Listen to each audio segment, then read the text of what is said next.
Auto Johnny भाग 3। Auto Johnny के दूसरे भाग में उसकी प्रेमिका को दो चोर ले जाते हैं। वो लड़की ऑटो जॉनी को बचाने के लिए चिल्लाती है, अरे अरे अरे कौन हो तुम, रुक जाओ। अरे तुम्हें मेरी ही होने वाली पत्नी मिली थी क्या? बाहर बहुत सारी लड़कियां हैं जो दिखने में गोरी और चिकनी हैं। अरे छोड़ दो रे बाबा, छोड़ दो।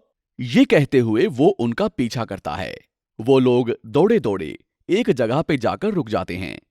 फिर ऑटो जॉनी उनके पास जाकर कहता है, अरे सालो, वो तुम्हारी बहन जैसी है, छोड़ दो उसे। उस पे उनमें से एक कहता है, मैं उस लड़की से बहुत दिनों से प्यार करता हूं, लेकिन मेरे प्यार को इसने स्वीकार नहीं किया, इसलिए मैं उसे जबरदस्ती ले जाकर इससे शादी करना चाहता हूं। अब तू बीच में आकर ये बहन बीन क्या कर रहा है? अरे वाह, बहुत सारी इच्छाएं हैं तुम्हारी। मैंने तो बहुत कम सोचा तुम्हें।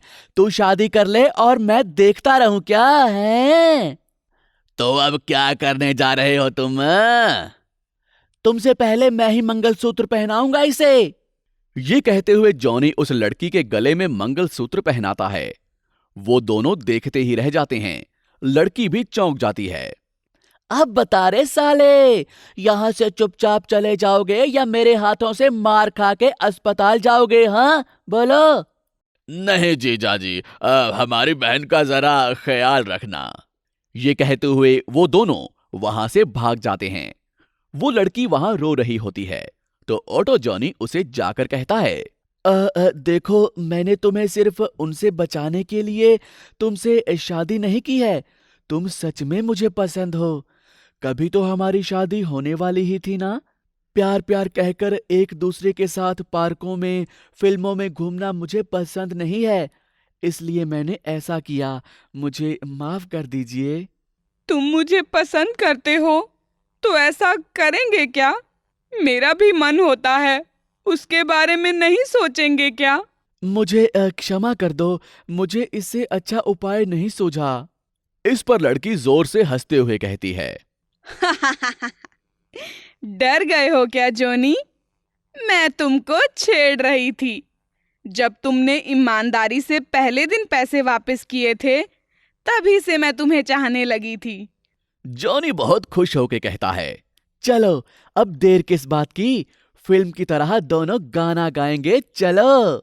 ये कहते हुए दोनों चलते हुए ऑटो के पास जाते हैं। ऑटो में बैठकर वो दोनों एक साथ जाते वक्त जॉनी उस लड़की से पूछता है, मगर तुम्हारा नाम क्या है? बिना नाम जाने प्यार, यहाँ तक कि शादी भी की। शादी के लिए नाम जानने की क्या जरूरत है? लड़की हंसते हुए कहती है, मेरा नाम प्रिया है। मेरे कोई माँ बाप नहीं है। जो पैसे आपने मुझे वापस दिए थे, वो गरीब और अनाथ बच्चों के लिए जमा किए गए थे।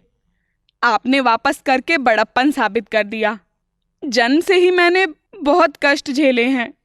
अकेले ही बड़ी हुई हूँ और अकेले ही रहती थी। ये कहते हुए वो लड़की रोती है। अरे प्रिया, तुम रो मत, मैं हूं ना तुम्हारे साथ। ये कहते हुए वो दोनों मिलके एक साथ जॉनी के घर जाते हैं। दोनों घर पे काफी समय बातचीत करके बिताते हैं। थोड़ी देर के बाद जॉनी कहता है, प्रिया, तुम यहीं रहो, मैं जल्द ही वापस आऊंगा। ये कहते हुए जॉनी वहां से निकल जाता है। बहुत देर हो जाती है, जॉनी घर नहीं लौटता। जॉनी के घर नहीं आने पर प्रिया चिंतित हो जाती है। लंबे समय के बाद जॉनी घर लौटता है। आप कहाँ चले गए थे? जानते हैं मैं कितना चिंतित थी। अरे कुछ नहीं, एक छोटा सा काम ध्यान में आ गया था, वही निपटा के आने में इतना समय लगा। लेकिन अब तुम मेरे साथ चलो। ये कहते हुए वो उसका हाथ पकड़कर उसे बाहर ले जाता है। लड़की जॉनी से पूछती है, मुझे कहाँ ले जा रहे हो? अरे आओ तो सही, बताऊंगा। ये कहते हुए जॉनी उसे एक जगह पे लेके जाता है। वहां से पूनम का चांद, ठंडी हवा और उज्जवल प्रकाश दिखता है। उसके साथ जॉनी अपने ऑटो के पीछे एक ट्रक तैयार करता है और उसमें पानी डालता है। वो एक स्विमिंग पूल की तरह दिखता है। वो सब देखकर प्रिया बहुत चकित होकर कहती है, बहुत अच्छे। क्या ये सब तुमने खुद से किया है? हाँ तो फिर दूसरा कोई आकर मेरी प्रेमिका के लिए बनाता क्या? मैंने ही बनाया है। जब मेरी शादी होगी तब पति पत्नी दोनों पूल में तैरते हुए समय बिताने की मेरी इच्छा थी, इसलिए ये इंतजाम किया। फिर तो आज हमारी शादी का दिन भी है। कैसा लगा हमारी शादी का तोहफा? बहुत अच्छा है, आपके मन की तरह। ये कहते हुए वो उसे गले लगाती है। आइए देखेंगे कि अगले भाग में क्या होता है। आपको हमारी ये कहानी कैसी लगी, हमें कमेंट बॉक्स में जरूर बताएं। और यदि आप ऐसी ही और भी कहानियां सुनना चाहते हैं तो हमारे चैनल को सब्सक्राइब करना ना भूलें। शुक्रिया। Swimming pool. राजापुर नामक एक गांव में किशोर नाम का एक युवक रहता था। वो बहुत ही आलसी था और कामकाज नहीं करता था, इसलिए गांव के लोग किशोर को गांव से बाहर निकाल देते हैं। हिंदूपुर नामक गांव में राहुल नाम का एक आदमी रहता था। वो बहुत मेहनती था, लेकिन वो जितनी भी मेहनत कर ले उसकी कमाई ज्यादा नहीं होती थी, इसलिए वो काम की तलाश में दूसरे गांव की ओर निकलता है। गांव से निकाल देने के कारण किशोर भी काम की तलाश में निकलता है। वो दोनों एक जंगल में एक पेड़ के नीचे बैठ जाते हैं और उनकी मुलाकात होती है। कौन है आप? कहां से आ रहे हैं? मेरा गांव हिंदूपुर है। हमारे गांव में ज्यादा काम ना होने के कारण काम की तलाश में यहां पहुंच गया हूं। और आप? मैं भी एक अच्छा कारीगर हूं, आपकी तरह काम की तलाश में हूं। ये तो ठीक है, हम दोनों एक ही काम पर निकले हैं। इस तरह दोनों बातचीत कर रहे थे। इतने में वहां एक स्वामी जी दिखाई देते हैं। राहुल स्वामी जी के पास जाकर कहता है, हेलो स्वामी जी, आप भगवान स्वरूप हैं। मुझे अच्छा काम मिलने का आशीर्वाद दीजिए। हाँ स्वामी जी, मुझे भी आशीर्वाद दीजिए। आप दोनों अपनी शक्ति के बराबर मेहनत कीजिए। शास्त्रों में लिखा है, कृषि तो नासति दुर्भिक्षम। हाँ स्वामी जी, मैंने कितना भी कृषि किया हो लेकिन सफल नहीं हुआ। आप अगर चाहें तो मैं कितने भी बड़े काम में सफल हो सकूंगा। स्वामी जी, मुझे बिना मेहनत किए बहुत सारा पैसा कमाने का उपाय बताइए। बिना मेहनत के कोई भी सफल नहीं हो सकता।